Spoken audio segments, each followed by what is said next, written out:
Teman, kembali lagi bersama Bioris Wangsit.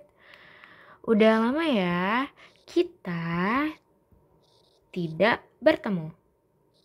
Nah, kali ini kita akan membahas mengenai materi terkait biologi sel. Tentunya secara detail. Oke, simak baik-baik ya video kali ini. Nah, secara garis besar, kita akan membahas yang pertama.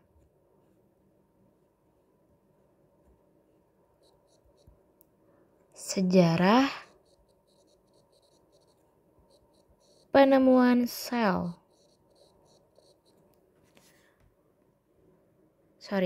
Sejarah penemuan dan juga teori sel. Lalu, kita akan membahas jenis atau kategori sel.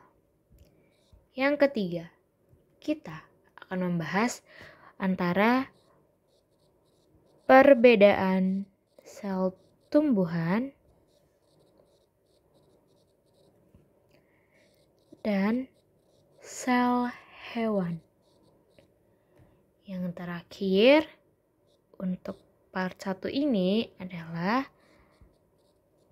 struktur sel dan fungsinya.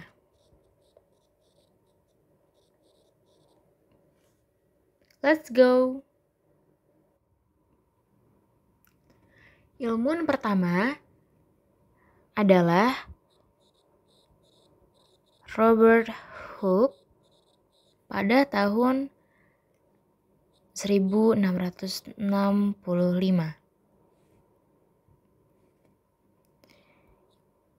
Ia mencoba melihat struktur sel pada sayatan gabus di bawah mikroskop.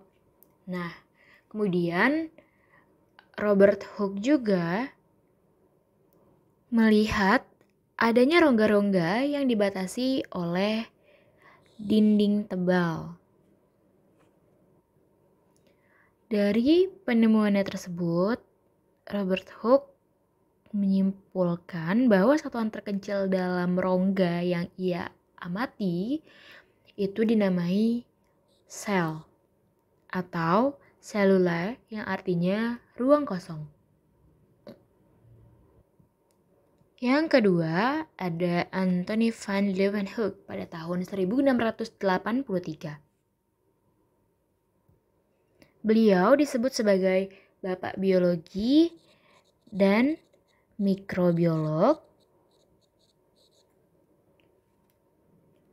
karena beliau menemukan sel tunggal mirip hewan atau yang biasa disebut sebagai protozoa.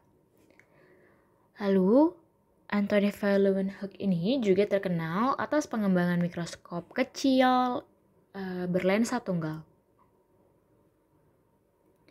Kemudian, beliau juga adalah ilmuwan pertama kali yang menemukan sel hidup. Yang ketiga, ada Robert Brown pada tahun 1831. Robert Brown ini dia adalah botanis yang berasal dari Skotlandia. Ia menemukan inti sel dan aliran sitoplasma. Si Brown ini mengamati struktur sel pada jaringan tanaman anggrek dan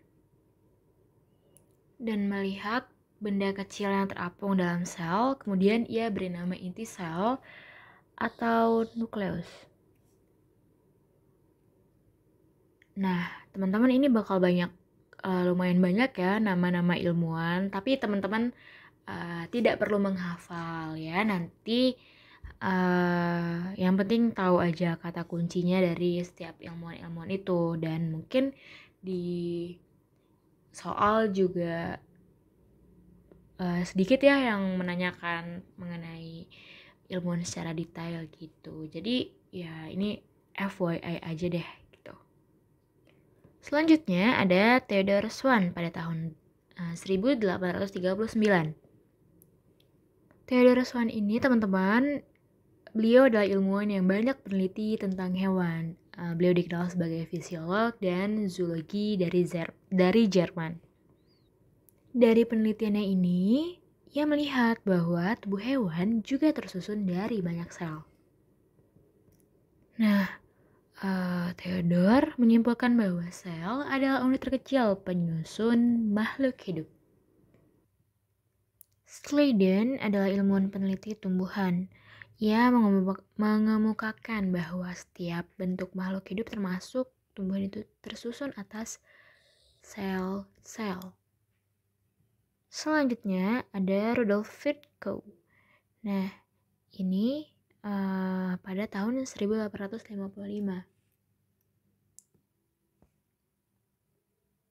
Beliau adalah orang pertama yang mengenalkan leukemia dan amat dikenal dengan hukumnya, yaitu omnis cellula est cellula.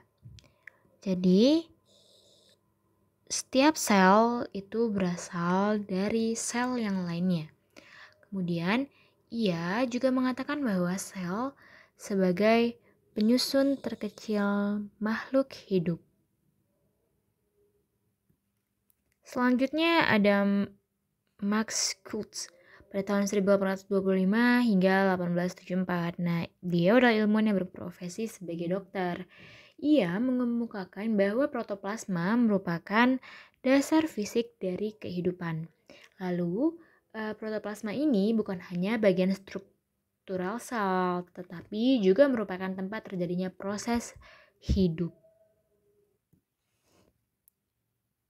Johannes Purkinje ini adalah ilmuwan Ceko yang ahli dalam anatomi dan fisiologi. Terkenal karena penemuannya mengenai sel Purkinje atau sel saraf yang besar memiliki cabang dendrit gitu ya, memiliki banyak cabang dendrit. Kemudian, beliau juga merupakan orang pertama yang mengajukan istilah protoplasma untuk menamai bahan embrional sel telur. Yang terakhir ada ilmuwan namanya Félix Dujardin pada tahun 1802 hingga 1860. Beliau adalah ilmuwan Perancis yang dikenal karena karyanya dengan kehidupan mikroskopis. Nah, Félix Dujardin ini juga mengusulkan bahwa kelompok baru organisme bersel satu disebut sebagai Rhizopoda atau yang berarti akar kaki. Nama itu kemudian diubah menjadi protozoa. Nah, lalu Félix Dujardin ini menyimpulkan bahwa protoplasma dianggap sebagai bagian terpenting di dalam sel. Nah, setelah banyak sekali ilmuwan yang berbicara atau menemukan mengenai sel, dari tadi siapa? Yang pertama Robert Hooke pada tahun 1665 hingga Félix Dujardin hingga 1860, dapat disimpulkan bahwa kesimpulan yang pertama adalah seluruh organisme terdiri atas satu sel atau lebih sel. Nah, yang kedua, sel adalah unit dasar struktur seluruh kehidupan. Yang ketiga, seluruh sel berkembang dari sel sebelumnya. Yang keempat, sel merupakan satuan unit struktural, fungsional, reproduksi, dan hereditas pada makhluk hidup. Nah, teman-teman bisa dilihat ya di sini ukuran dari sel. Nah, di sini ada apa saja nih yang dapat terlihat oleh mata manusia. Itu seperti telur ayam, kemudian manusia tentunya, terus saraf juga, beberapa sistem sel saraf juga bisa terlihat, kemudian telur kodok atau telur katak, nah itu bisa terlihat oleh mata manusia. Kemudian yang harus dilihat oleh mikroskop cahaya itu seperti sel epitel, sel darah merah, kemudian beberapa bakteri, inti, kloroplas, dan mitokondria. Kemudian untuk elektron mikroskop itu ada virus, atom, protein, bakteri yang kecil, dan lain-lain. Berarti ukuran sel itu rata-rata harus dilihat menggunakan mikroskop ya teman-teman. Selanjutnya, kita akan membahas mengenai jenis dari sel. Nah, berdasarkan keberadaan sistem endomembrannya, sel makhluk hidup dibedakan atas dua jenis, yaitu sel prokariotik dan sel eukariotik. Nah, kira-kira apa ya bedanya? Nah, teman-teman bisa lihat nih di gambar ada sel prokariotik dan sel eukariotik. Nah, kalau sekilas kedua sel ini ya sangat berbeda ya. Mungkin bisa dilihat dari ini, flagella. Flagellanya untuk prokariotik itu ada, namun untuk eukariotik tidak memiliki flagella. Kemudian di sel prokariotik ini ada yang namanya pili, ya. Dan di eukariotik tidak ada. Lalu kalau di eukariotik banyak ya organelnya, ada nukleus, ada badan Golgi, sentriol, lisosom, kemudian ada retikulum endoplasma, kemudian ada mitokondria, dan lain-lain. Tapi di sel prokariotik ini hanya sedikit, begitu. Aduh maaf guys, ke distraksi. Oke, kita lanjut ya. Mungkin di sini aku tulis dulu deskripsi dari masing-masing pengertian apa itu sel prokariotik dan apa itu sel eukariotik. Perlu diketahui bahwa sel prokariotik merupakan tipe sel yang tidak memiliki sistem endomembran, termasuk membran inti. Sehingga sel tipe ini memiliki materi inti dan organel yang tidak dibatasi oleh sistem membran. Nah, seperti pada gambar, ya ini kan materi-materi inti, nih nukleoid atau anak inti ya. Dia langsung bertemu dengan sitoplasma, lalu bertemu dengan organel-organel seperti ribosom gitu ya dalam satu tempat.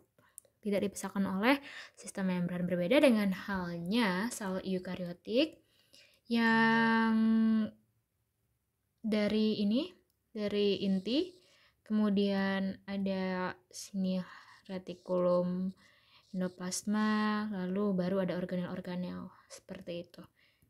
Oke. Nah, sel prokariotik ini biasanya terdapat pada bakteri atau cyanobacteria atau ya ganggang biru. Oke, ini kurang G. Selanjutnya sel eukariotik. Nah, sel ini merupakan tipe sel yang memiliki sistem endomembran dan sel ini secara struktural memiliki sejumlah organel pada sitoplasmanya. Bisa dilihat pada gambar ya, mirip dengan sel prokariotik yang organelnya di sitoplasma namun tidak banyak ya. Nah, lalu kalau di sel eukariotik ini ada yang di dalam, ada ya beberapa di sitoplasma gitu.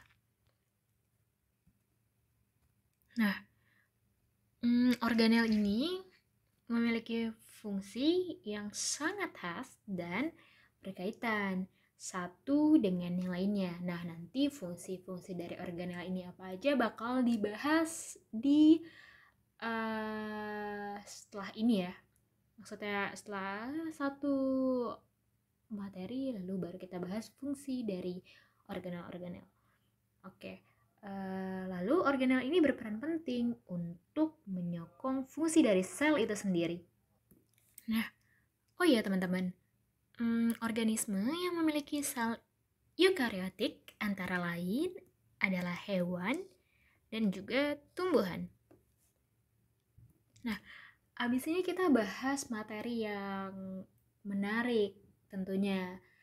Ternyata materi kita tidak hanya selesai dalam membedakan apa sih itu sel prokariotik dan apa sih sel eukariotik. Nah, di dalam sel, organisme yang memiliki sel eukariotik tadi udah dikatakan bahwa ada hewan dan tumbuhan. Nah, ternyata kita juga perlu tahu nih, apa sih bedanya sel hewan dan sel tumbuhan? Apakah mereka mirip atau apakah mereka berbeda? Kalau berbeda itu berbeda dari segi apanya? Nah, mari kita bahas. Materi selanjutnya adalah mengenai perbedaan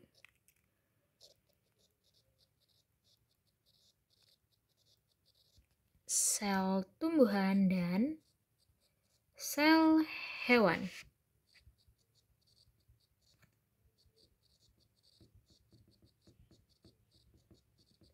Oke. Nah, di bawah ini atau ya di layar tersedia adanya gambar mengenai sel hewan dan juga sel tumbuhan. Nah, sekarang mungkin kita rangkum dulu, rangkumnya dengan melihat apa yang ada pada gambar ini ya. Nah, yang pertama,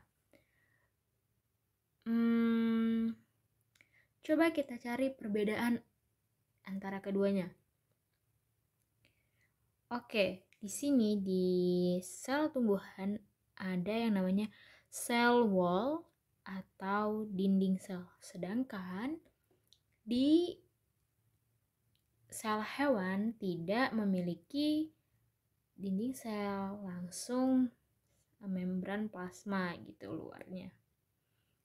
Nah, hal ini menandakan bahwa sel tumbuhan itu lebih rigid karena dinding sel ini kayak untuk mempertahankan bentuk si sel tumbuhan ini sendiri. Ya intinya agak kaku, makanya dia lebih rigid dibandingkan dengan sel hewan. Kemudian kita cari perbedaannya lagi. Nah, kalau dari ribosom, keduanya memiliki ribosom ya. Nah, di sini yang punya keduanya akan aku tandain dengan warna biru.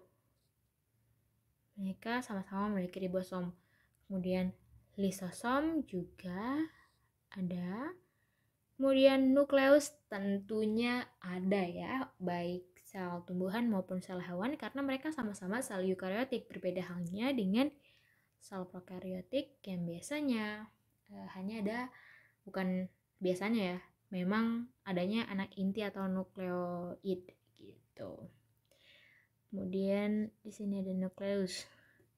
Kemudian nukleolus. Oke, ini kalau di prokariot namanya nukleoid. Kalau misalnya di sel eukariot itu biasa disebut dengan nukleolus atau sama aja artinya anak inti. Kemudian sama-sama memiliki mitokondrion. Lalu sama-sama memiliki retikulum endoplasma baik yang halus dan juga yang kasar. Nah, kemudian di sini ada amiloplas ya. Amiloplas, kloroplas gitu. Sedangkan di bagian sel hewan tidak ada. Nah, mereka ini kloroplas dan amiloplas itu biasa disebut sebagai plastida ya. Nah, di sel ini biar nggak bingung, berarti warna merah ya.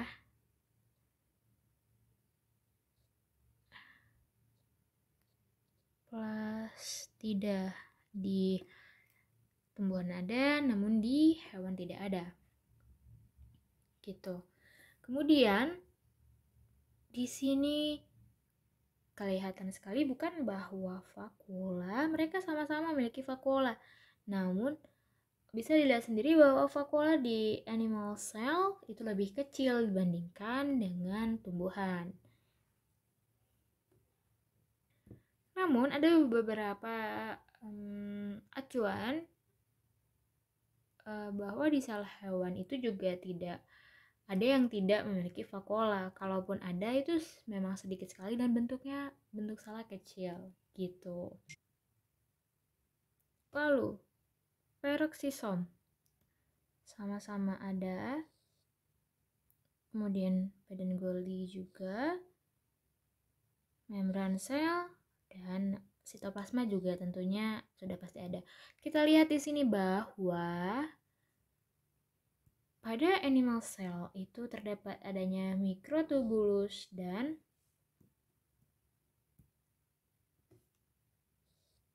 juga sentriol, sedangkan di sel tumbuhan tidak ada.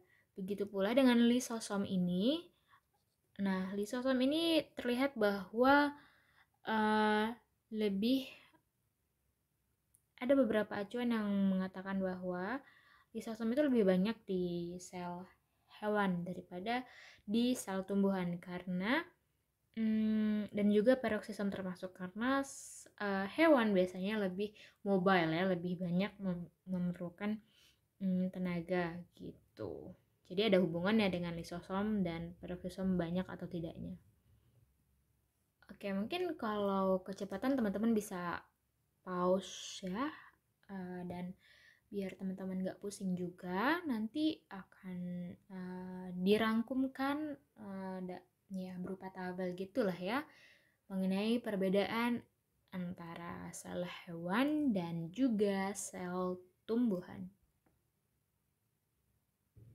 Oke, mari kita rangkum perbedaan dari sel hewan dan sel tumbuhan ya.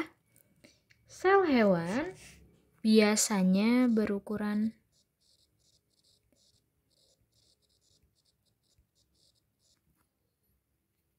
kecil, dan sel tumbuhan, oke nih biar gak panjang-panjang ya rangkumannya, berukuran lebih besar.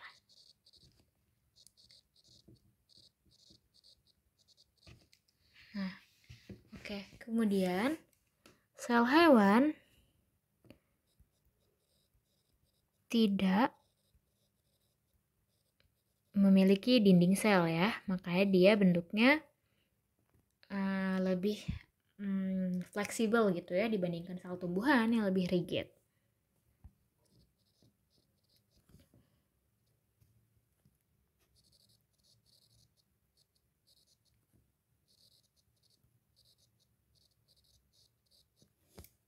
Lalu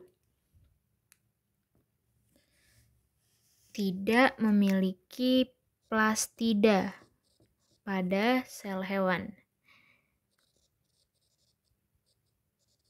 Karena plastida itu contohnya seperti pada gambar ya, kloroplas dan amiloplas. Kloroplas itu sendiri fungsinya untuk fotosintesis dan amiloplas itu untuk sintesis amilum gitu ya. Nah, makanya amilum atau pati gitu ya. Makanya dia hanya ada di sel tumbuhan aja, di sel hewan tidak gitu.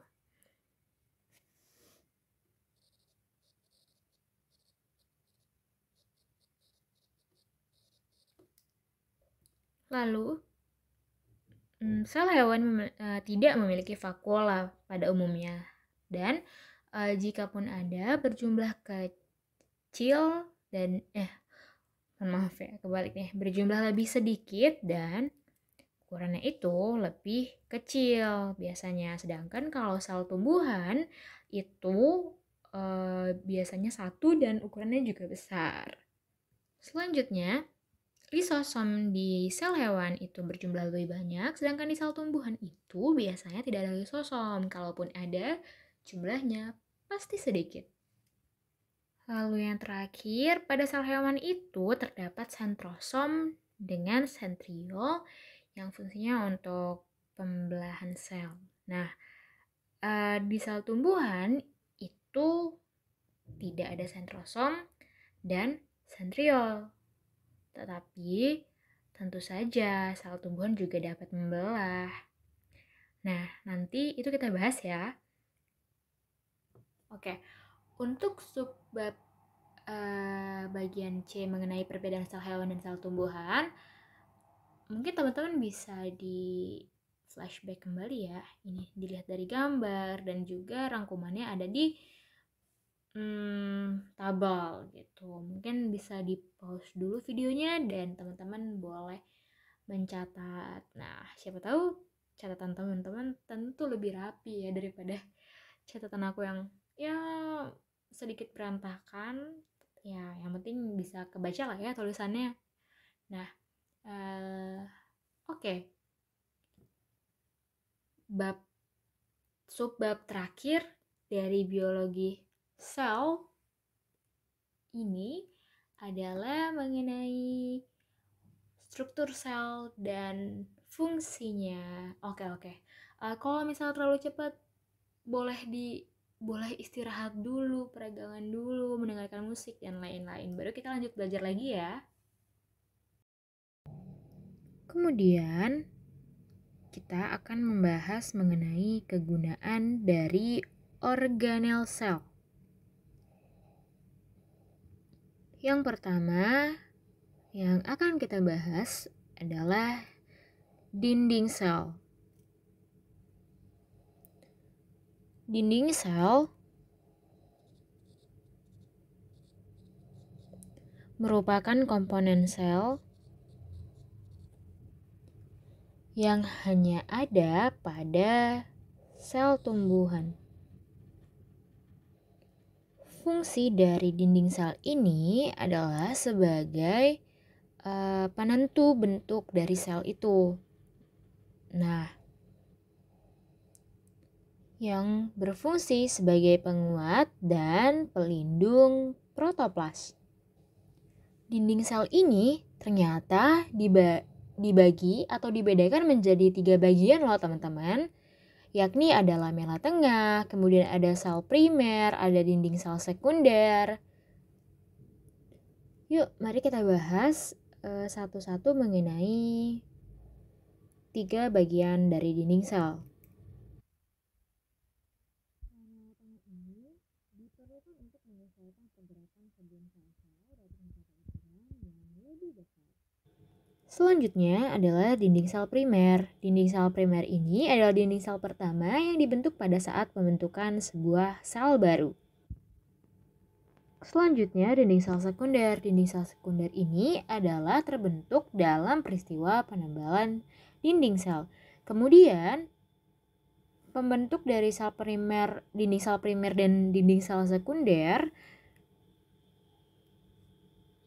ialah untuk sel primer itu terdiri dari zat pektin, kemudian selulosa dan hemiselulosa. Kemudian untuk yang sekunder ini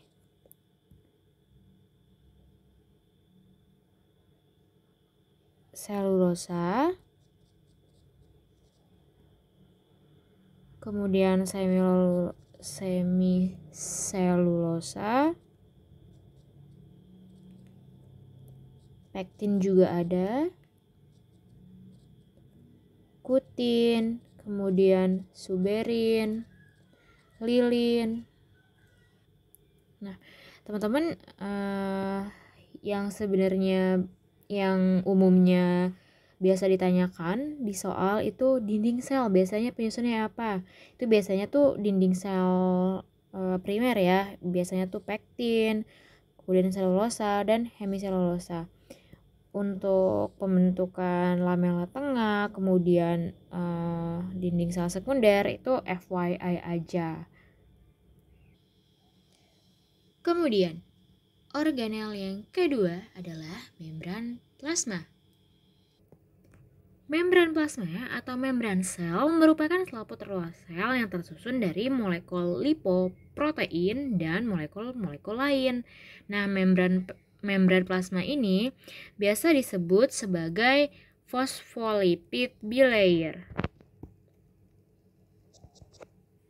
Teman-teman tahu nggak sih apa yang disebut sebagai phospholipid bilayer? Phospholipid bilayer adalah dua lapisan lemak yang berikatan dengan fosfat. Nah, ini bagian fosfat ini yang bulat-bulat. Kemudian lipidnya itu bagian ekor atau yang warna kuning ini. Jadi disebut phospholipid bilayer. Nah, penyusun dari membran plasma selain lipoprotein atau lipid dan protein, ini banyak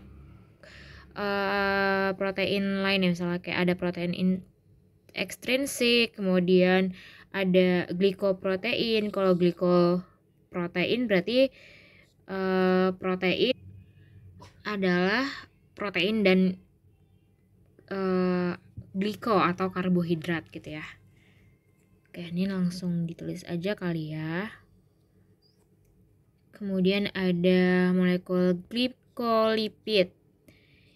Ini karbohidrat dan lipid.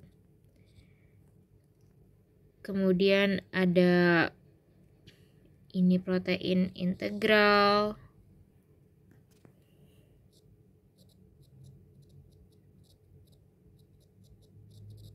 Dan ada juga protein ekstrinsik atau protein perifer karena dia ada di permukaan gitu. Nah, teman-teman juga perlu tahu bahwa fosfat ini bersifat hidrofilik karena posisinya terdapat di luar, yang paling luar gitu ya, hidrofilik. Kemudian ada yang lipidnya ini hidrofobik.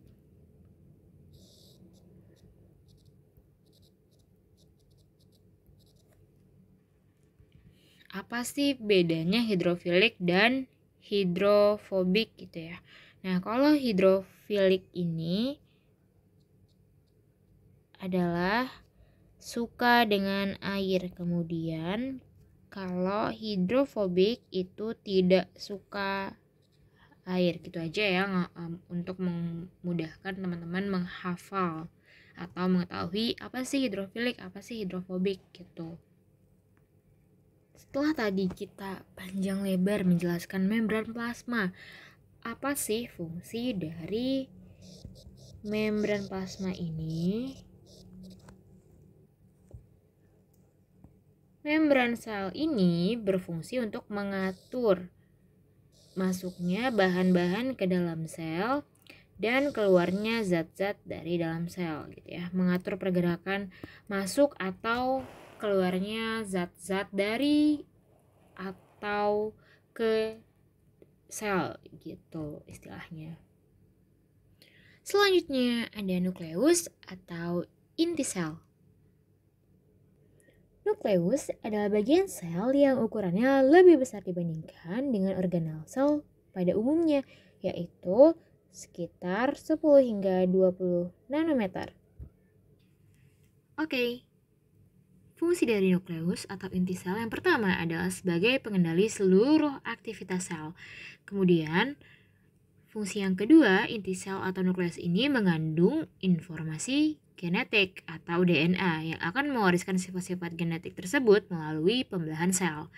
Kemudian untuk sintesis protein karena inti sel sendiri memproduksi tRNA, rRNA, dan mRNA. Kemudian fungsi selanjutnya adalah untuk memproduksi ribosom. Nukleus atau inti sel ini juga terdiri atau terbentuk dari nukleolus, kemudian pori, nukleoplasma, kemudian butiran kromatin, dan lain-lain. Mari kita bahas satu persatu. Membran inti. Membran ini melindungi bagian dalam sel ya tentunya. Nah, membran ini berfungsi untuk memisahkan bagian nukleus dengan sitoplasma sel. Kemudian ada anak inti atau nukleolus. Nah, biasanya letaknya di tengah yang namanya juga inti. Itu berfungsi untuk mensintesis berbagai macam molekul RNA. Seperti tRNA, rRNA, mRNA. Kemudian untuk plasma inti atau nukleoplasma adalah cairan yang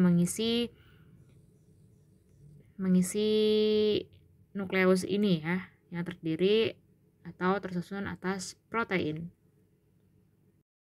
Selanjutnya, kita akan membahas mengenai retikulum endoplasma.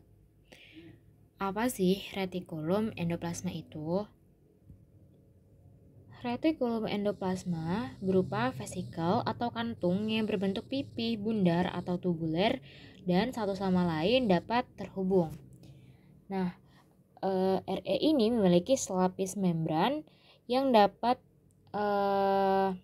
berhubungan dengan membran inti, kemudian berhubungan juga dengan membran plasma, sehingga dapat berperan sebagai penghubung antara bagian di luar sel dan di dalam sel.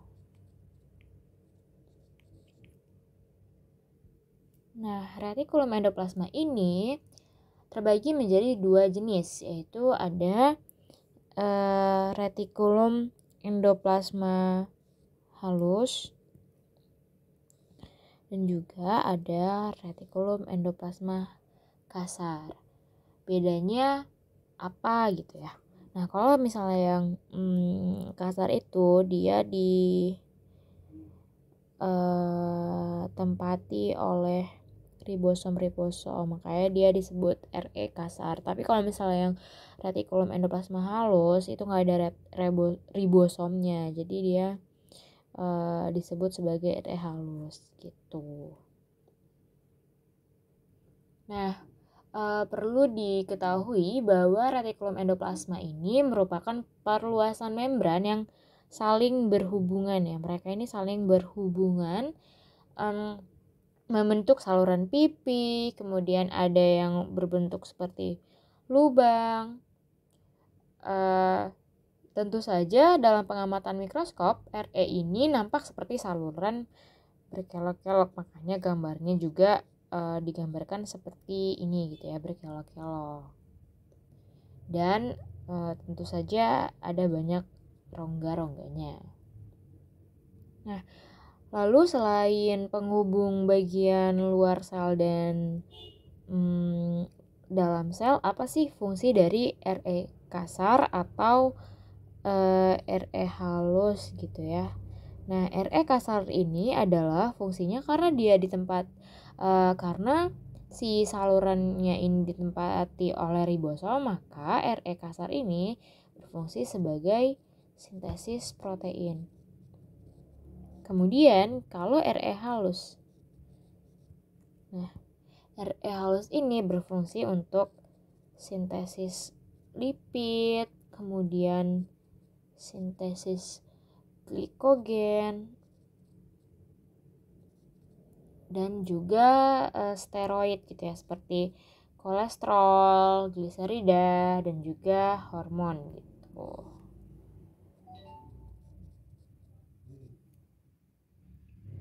Oke, baik. Selanjutnya adalah badan Golgi atau biasa disebut juga sebagai aparatus Golgi gitu ya.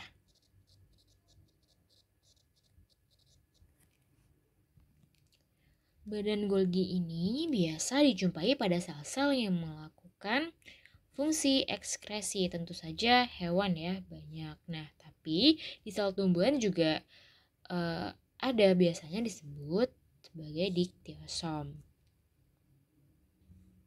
Hampir mirip dengan retikulum endoplasma, badan Golgi ini berbentuk kantung-kantung pipi, tubulus, dan juga vesikula.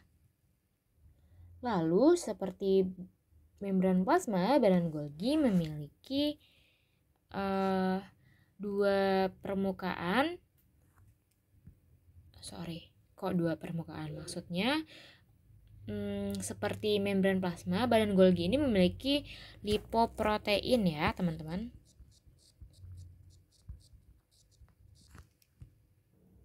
Kemudian permukaan dari badan Golgi ini ada dua ya, itu ada permukaan luar berbentuk cembung, itu biasa disebut sebagai cis.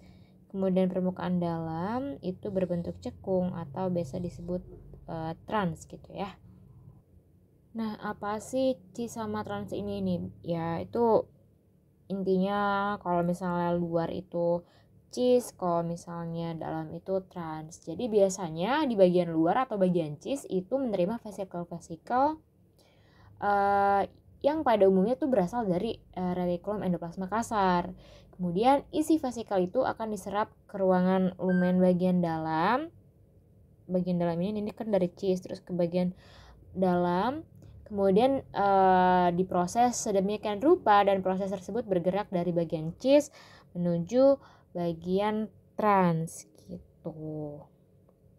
Ini transnya, misalnya ini dari RE gitu ya, masuk ke cis, habis itu diolah sedemikian rupa baru ke trans. Nah, di ruangan trans inilah senyawa-senyawa atau sekret, ekskret akan membentuk dirinya menjadi vesikel yang kandungannya bervariasi gitu. Dan untuk disalurkan ke bagian-bagian sel lain atau ke luar sel. Agar lebih jelasnya, nah di sini aku udah rangkumin fungsi dari badan Golgi itu apa sih gitu. Fungsi dari badan Golgi itu sendiri adalah yang pertama membentuk dinding sel tumbuhan, kemudian membentuk bahan membran plasma, membentuk lisosom, tempat sekresi senyawa-senyawa atau lipid, protein, kemudian membentuk akrosom pada spermatozoa. Ya tentu saja karena dia membawa mengolah bahan-bahan atau senyawa-senyawa gitu ya yang akan diangkut ke bagian sel lain atau ke luar sel. Seperti itu. Selanjutnya adalah lisosom. Lisosom juga tadi udah disebutkan ya di badan Golgi karena lisosom itu dihasilkan atau dibentuk di badan Golgi. Oke. Lisosom ini adalah suatu organel sel yang berbentuk kantung atau bola yang diselubungi oleh selaput membran tunggal. Nah, fun fact-nya lisosom ini berisi enzim hidrolitik gitu seperti glikosidase, fosfolipase, protease, nuklease, fosfatase, dan lain-lain. Oke, fungsi dari lisosom ini udah dirangkum ya dan juga udah di highlight gitu apa yang perlu teman-teman ketahui lebih dalam. Fungsinya yaitu mencerna zat makanan hasil dari fagositosis dan pinositosis, kemudian mencerna makanan cadangan, menghancurkan organel sel yang telah rusak, dan menghancurkan benda yang berada di luar sel atau zat-zat asing gitu. Nah, fungsinya yang perlu di highlight adalah atau dikelompokkan. Yang pertama mencerna zat-zat makanan dan zat-zat asing yang masuk ke dalam sel, kemudian autofagi atau menghancurkan atau degradasi bagian sel yang sudah tidak berfungsi. Kemudian autolisis yakni menghancurkan diri sel itu sendiri. Begitu fungsi dari lisosom. Selanjutnya mitokondria. Mitokondria ini merupakan organel sel tempat berlangsungnya respirasi sel pada makhluk hidup. Mitokondria ini banyak terdapat pada sel yang memiliki aktivitas metabolisme tinggi seperti sel otot jantung. Kemudian mitokondria ini terdiri dari bagian-bagian ya. Seperti di sini teman-teman bisa lihat ada krista ini yang melikuk-likuk gitu. Kemudian ada ribosomnya, kemudian ada granula matriks, kemudian tentu saja ada DNA mitokondria gitu. Kemudian ada matriks itu cairan yang ada di dalam krista. Kemudian ada ruang antar membran di sini. Kemudian tentu saja ada ATP sintase, ini adalah sebuah enzim gitu ya. Karena mitokondria sendiri diperlukan untuk respirasi sel. Perlu diketahui bahwa mitokondria juga adalah salah satu organel sel yang memiliki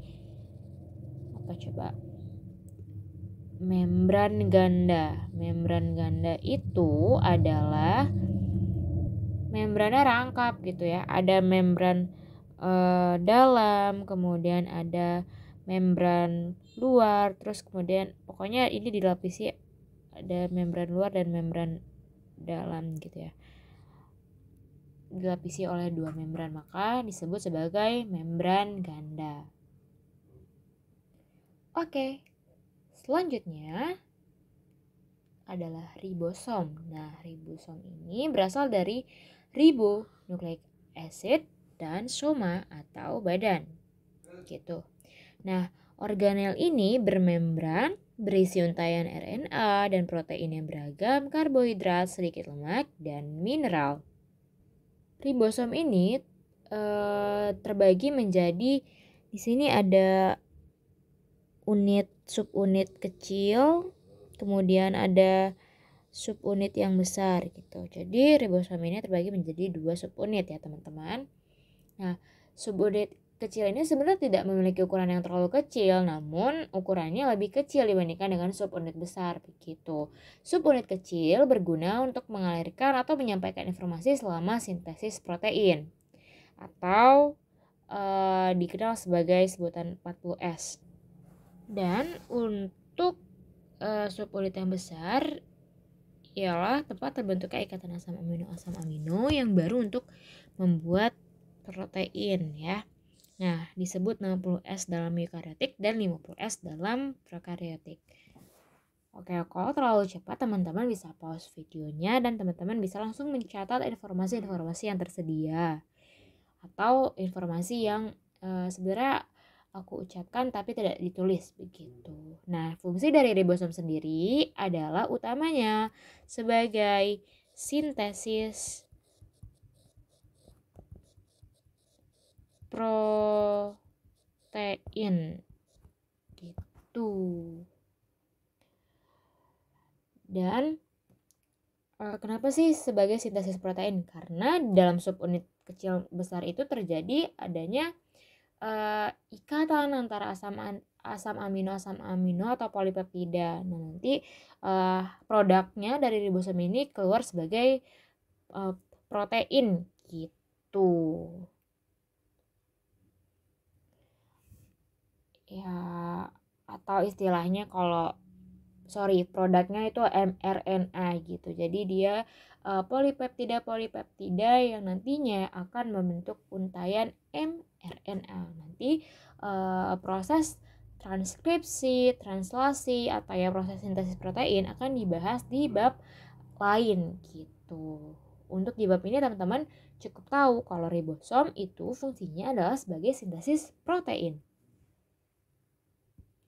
Selanjutnya, kita akan membahas mengenai plastida. Plastida itu merupakan organel yang khas pada tumbuhan. Jadi ini hanya ada di tumbuhan aja ya teman-teman. Nah, plastida ini adalah organel yang tersebar di sitoplasma pada sel tumbuhan dan terlihat jelas nih biasanya di bawah mikroskop sederhana. Plastida itu sangat bervariasi ukurannya dan bentuknya serta pigmentasinya itu bermacam-macam ya teman-teman. Ada yang merah, kemudian ada yang oranye, kemudian kalau berdasarkan ada dan tidaknya zat warna, plastida dapat dibedakan atas. Nah, plastida ini dibedakan menjadi leukoplast, kloroplas, dan kromoplast. Apa aja sih bedanya?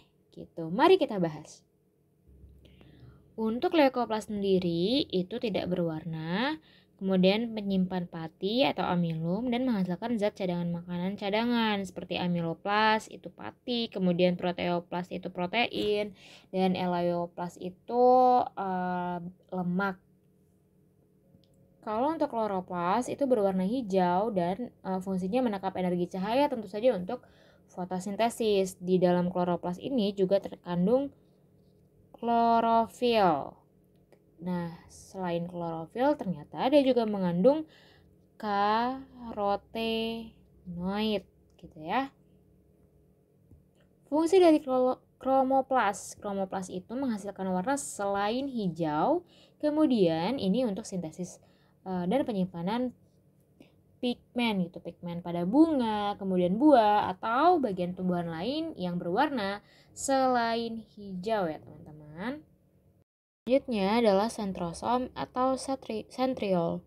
Sentrosom atau centriole ini merupakan dua komponen dari sel hewan terutama yang terlibat dalam proses pembelahan sel. Sentrosom sendiri adalah organel sel yang terdiri dari dua sentriol yang tersusun secara ortogonal, dan kedua sentriol tersebut cenderung tegak lurus satu sama lainnya yang terdapat dalam massa yang amorf yang mengandung lebih dari 100 protein yang berbeda.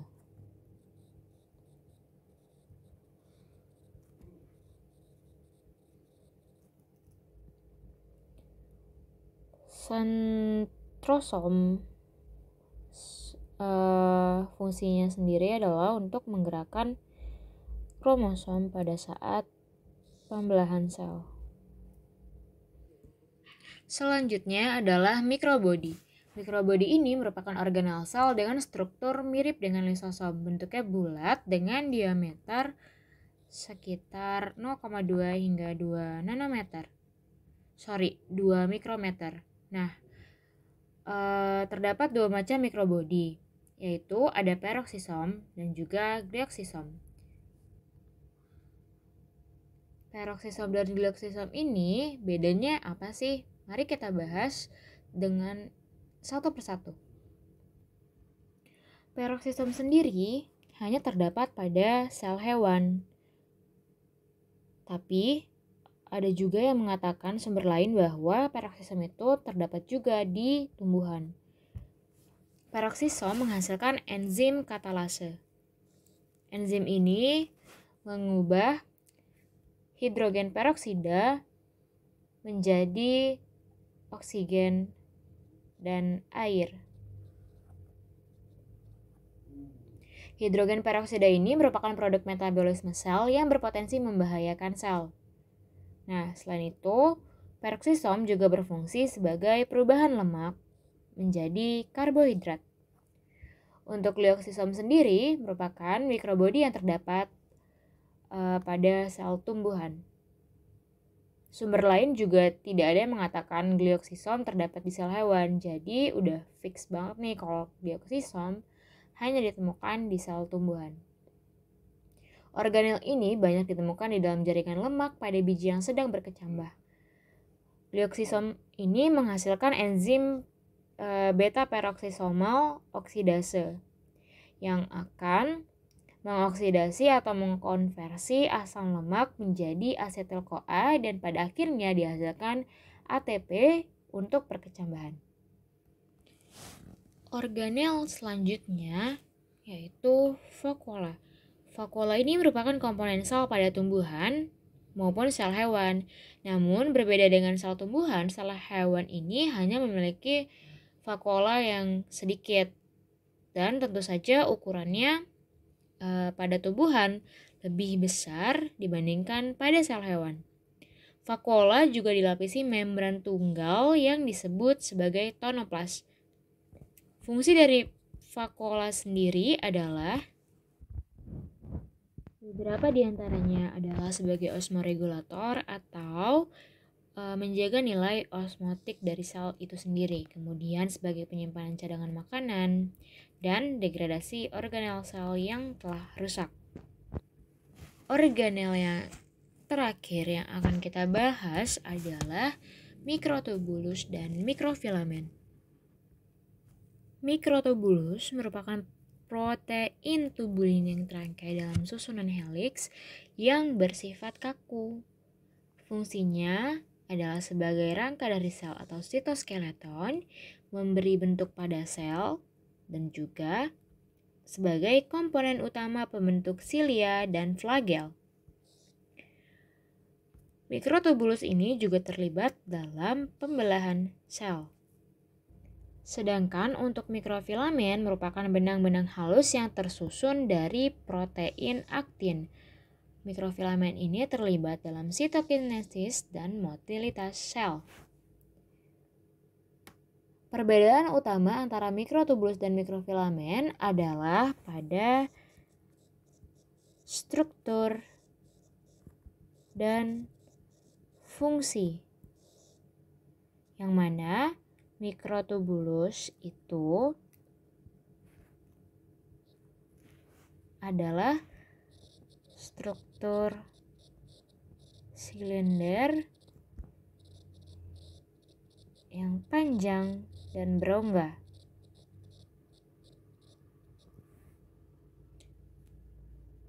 Dan peran utama mikrotubulus adalah memberikan dukungan mekanisal, terlibat dalam pembelahan sel, utamanya dalam pemisahan kromosom atau kromatid, dan membantu transportasi seluler. Nah, itu perlu di-highlight ya bedanya mikrotubulus dan mikrofilamen. Oke, untuk teman-teman yang mau melihat kembali catatannya bisa diputar balik, playback video-videonya, di pause, dicatat, dan tapi ini aku juga udah ada nih rangkuman mengenai fungsi organel, kemudian fungsi